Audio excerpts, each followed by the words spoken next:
ভালো লাগে ওখানে যে আপনারা আসলে আমার অনেক সহযোগিতা করুন, অনেক দোয়া করুন এবং আমি সবসময় আশা করবো পরামর্শ দিবা। এই পদ পদবী আজকে আছে, কালকে নাই। পদ পদবী আমরা করে না, আমরা করে আমরা রাজনৈতিক যে আদর্শ আমরা করে যে আমরা মধ্যে যে বন্ধন আছে আমার আপনার পরিচয় কিন্তু আজকে মন্ত্রী হয় নাই, আজকে উপদেষ্টা হয় নাই, এটা বহুত আগের পরিচয়। এই পরিচয় সব সময় যাতে বজায় থাকে এবং ইনশাল্লাহ গ্রাহক গেলে আমি বলছি সবসময় আইবা।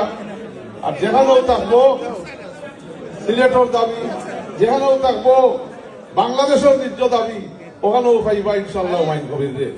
এবং যাতে পরিচালনা বোর্ডও আবার সাজা করিব দিলে যাতে বালা মানুষ, যাতে আপনার বিভিন্ন এক্সপার্টিস প্রাইভেট সেক্টর থেকে আমরা আইতাম পারি এবং ভিতরে মানে একটা আধুনিকভাবে যাতে বিমান একটা এফিসিয়েন্ট ওয়ে পরিচালনা হয় আগামীতে।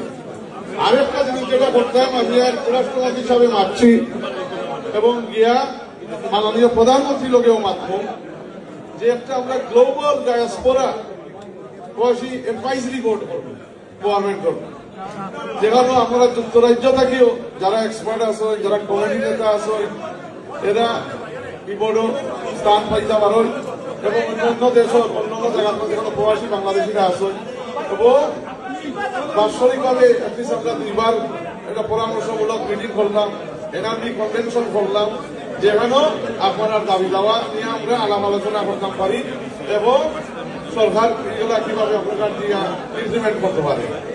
এইটাও একটা অনেক ইয়ে আছে, চিন্তাধারা আছে।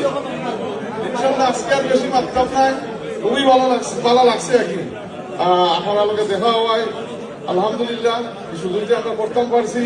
আমি এখন আজাদ সাহেবের ধন্যবাদ জানাই, ধন্যবাদ জানাই এই সুযোগ করিয়া দেওয়া যায়। আর এখন আমাদের প্রধান অতিথি আছে, ইনশাআল্লাহ আপনার উদ্দেশ্যে কিছু করিবা। আমার শ্রদ্ধেয় বড় ভাই আমরা গণপ্রজাতন্ত্রী বাংলাদেশ সরকারের মাননীয় রাষ্ট্রমন্ত্রী জনাব ফজলুর রহমান সাহেব।